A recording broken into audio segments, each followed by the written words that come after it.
warahmatullahi wabarakatuh.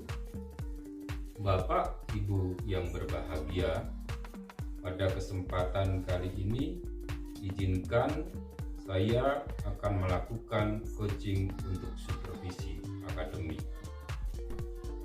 Bapak Ibu yang berbahagia, coaching merupakan proses kolaborasi yang berfokus pada solusi serta berorientasi pada hasil dan dilakukan secara sistematis, di mana seorang coach memfasilitasi peningkatan kinerja, pengalaman hidup, serta pertumbuhan pribadi bagi coaching.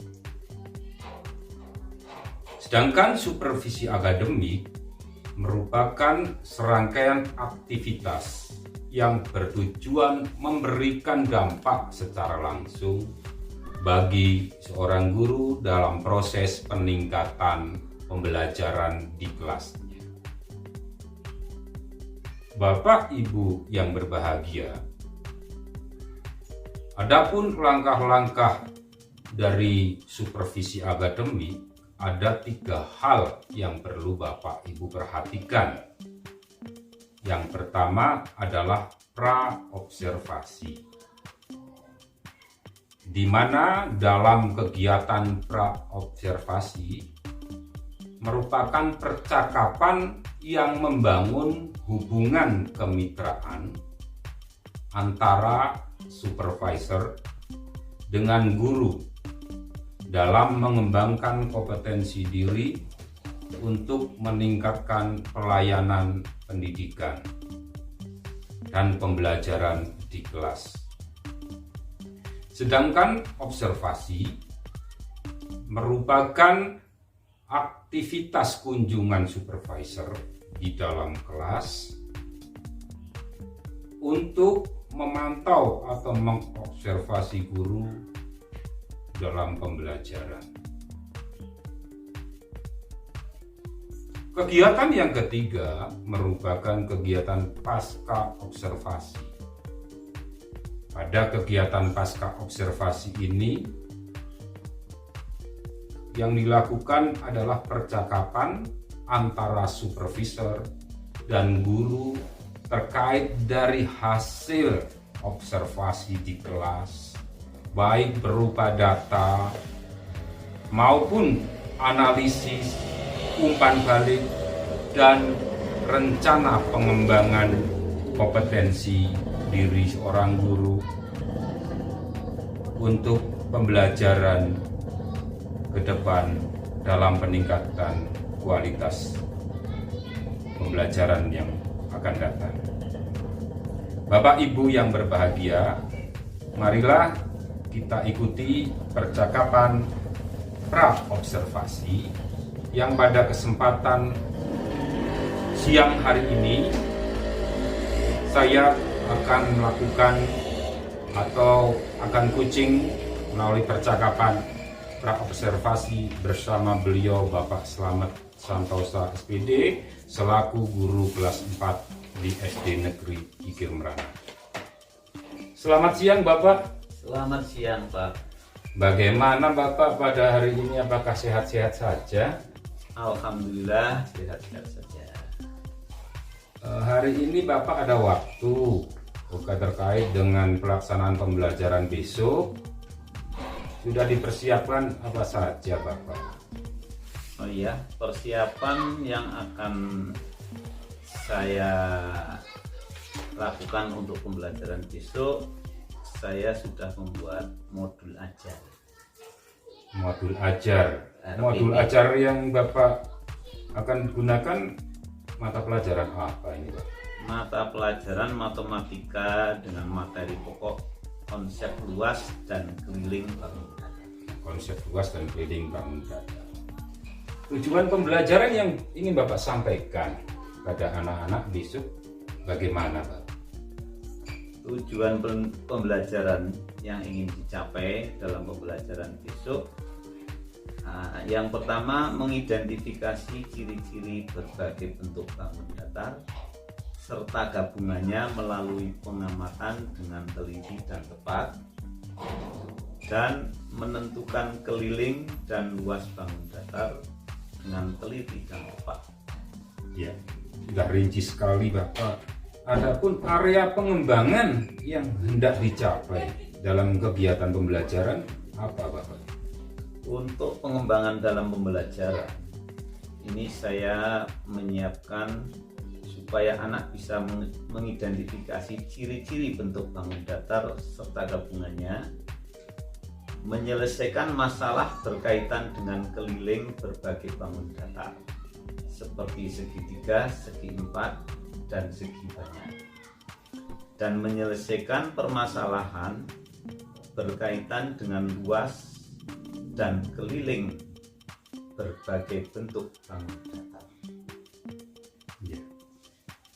Kemudian strategi apa yang Bapak persiapkan untuk melakukan pembelajaran sehingga murid besok ini dirasakan senang atau bersemangat untuk mengikuti pembelajaran Bapak? Strategi yang akan saya terapkan besok dalam pembelajaran, yang pertama yaitu dengan pendekatan pembelajaran saintifik dengan berbagai metode tanya jawab, ceramah, diskusi dan penugasan, serta penayangan video untuk diamati anak-anak. Oh, berarti sudah lengkap sekali Bapak ya untuk persiapan pembelajaran besok di kelas yang Bapak pimpin atau di kelas 4. Iya Pak, insya Allah. Ya, semoga pembelajaran besok ini bisa maksimal. Terima kasih atas percakapan pra-observasi yang dilakukan pada hari ini. Ya, terima kasih sama-sama. Bapak Ibu yang berbahagia, demikianlah percakapan supervisor dengan guru dalam mempersiapkan pembelajaran di kelas. Sehingga hal tersebut menjadi rangkaian kegiatan yang secara sistematis, yaitu mempersiapkan RPP yang berisikan pendahuluan, proses, maupun penutup atau kegiatan akhir dengan strategi-strategi yang telah direncanakan, sehingga diharapkan pembelajaran besok ini dapat memberikan kontribusi yang luar biasa serta berpihak pada murid. Bapak Ibu yang berbahagia, demikianlah percakapan pra-observasi, semoga bisa memberikan manfaat kepada kita semua. Untuk selanjutnya kita lakukan observasi di kelas.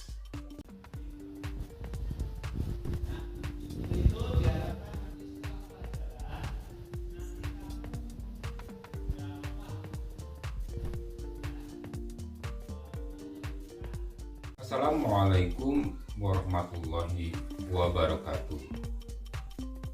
Bapak Ibu yang berbahagia, setelah supervisor melakukan pengamatan di kelas, maka langkah selanjutnya yang akan dilakukan yaitu percakapan pasca observasi.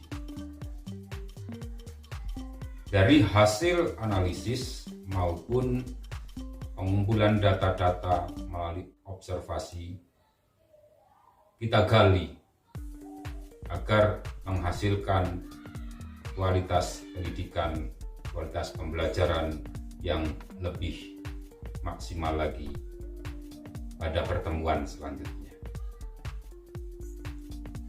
Bagaimana Bapak kaitannya dengan pembelajaran di kelas tadi? Kaitannya dengan materi yang Bapak sampaikan, kemudian terkait dengan metode dan strategi yang Bapak terapkan. Silakan Bapak refleksikan dari kegiatan pembelajaran yang Bapak lakukan. Terima kasih. Setelah saya melakukan pembelajaran dari awal, persiapan sarpras, kemudian pembukaan materi, penyampaian materi, dan yang terakhir, alhamdulillah berjalan dengan lancar. Kemudian dalam penyampaian inti terutama, saya merasa terbantu atau merasa lebih menyenangkan dengan adanya pembelajaran yang telah saya lakukan melalui video pembelajaran, dan anak-anak lebih antusias dalam mengikuti pembelajaran, sehingga pelaksanaan pembelajaran yang telah saya sampaikan merupakan bentuk dari kebiasaan yang selama ini jarang dilakukan. Dengan metode seperti ini akan lebih mengena pada anak dalam penyampaian pembelajarannya. Nah, tentunya dalam pelaksanaan pembelajaran yang Bapak lakukan tadi, Bapak tentunya juga ada hambatan-hambatan. Coba Bapak ceritakan hambatan-hambatan Bapak, hambatan-hambatan yang dialami Bapak dalam kegiatan pembelajaran tadi. Oh iya, terima kasih. Untuk hambatan-hambatan yang saya alami, yang pertama dari persiapan. Persiapan saya harus fokus sehingga mempersiapkan diri dari sarprasnya, harus mengadakan persiapan butuh waktu. Kemudian dalam pelaksanaan juga saya harus mengkondisikan kesesuaian antara perencanaan dan pelaksanaan dalam pembelajaran itu. Mungkin ada beberapa hal yang belum saya sampaikan, belum saya jelaskan pada siswa, yang semestinya sesuai dengan RPP yang telah saya buat. Nah, itu kendala-kendala. Saya juga harus lebih maksimal dalam mempelajari materinya, membuat analisis pembelajarannya, dan juga mungkin kepada anak-anak saya lebih bisa mengarahkan agar anak-anak lebih siap dalam menerima pembelajaran, sehingga pembelajaran akan lebih tercapai. Terima kasih Bapak. Dari hal observasi pembelajaran di kelas tadi, saya mengamati ada hal yang menarik dari apa yang Bapak lakukan, yaitu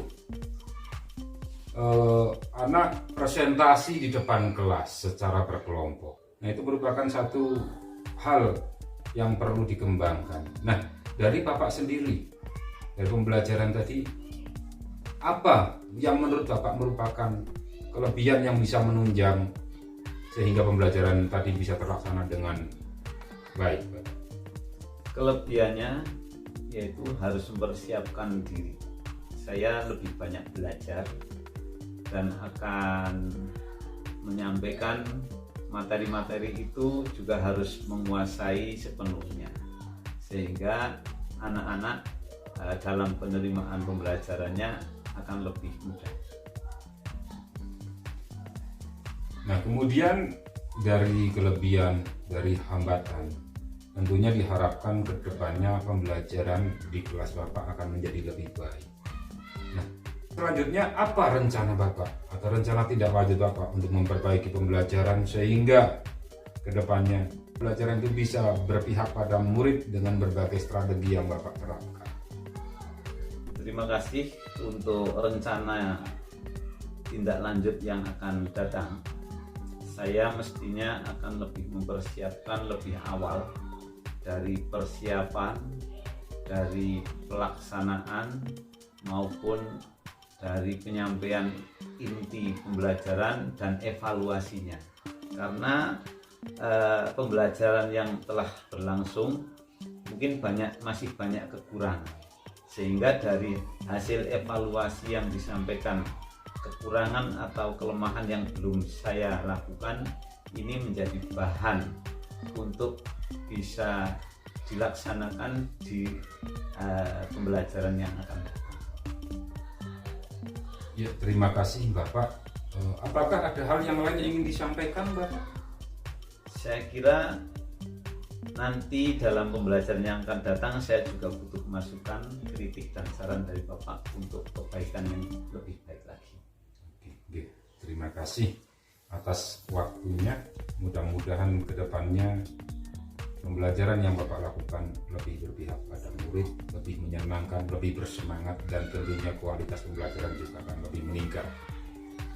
Bapak Ibu yang berbahagia, demikianlah percakapan pasca observasi supervisor dengan guru kelas, yaitu beliau Bapak Slamet Santosa, SPD, sebagai guru kelas 4 di SD Negeri Igirman. Mudah-mudahan dengan percakapan kucing untuk supervisi akademik, ada beberapa poin yang perlu Bapak Ibu perhatikan. Langkah pertama yang perlu disiapkan adalah rencana pembelajaran, kemudian strategi yang diterapkan, kemudian model, metode, sehingga pembelajaran itu bisa berpihak pada murid lebih tertarik untuk belajar di dalam kelas. Bapak Ibu yang berbahagia, mudah-mudahan dengan percakapan pasca observasi ini sebagai tindak lanjut ke depan, Bapak Ibu guru bisa meningkatkan kualitas pembelajaran yang lebih menarik lagi, lebih memberikan pengalaman, pemahaman, menggali potensi dan minat murid untuk berkembang sesuai dengan karakteristiknya, sesuai dengan kodrat alam dan kodrat zaman, untuk menjadikan generasi yang lebih berkarakter di masa mendatang. Semoga percakapan ini bisa memberikan manfaat untuk kita semua. Dari saya akhiri. Assalamualaikum warahmatullahi wabarakatuh.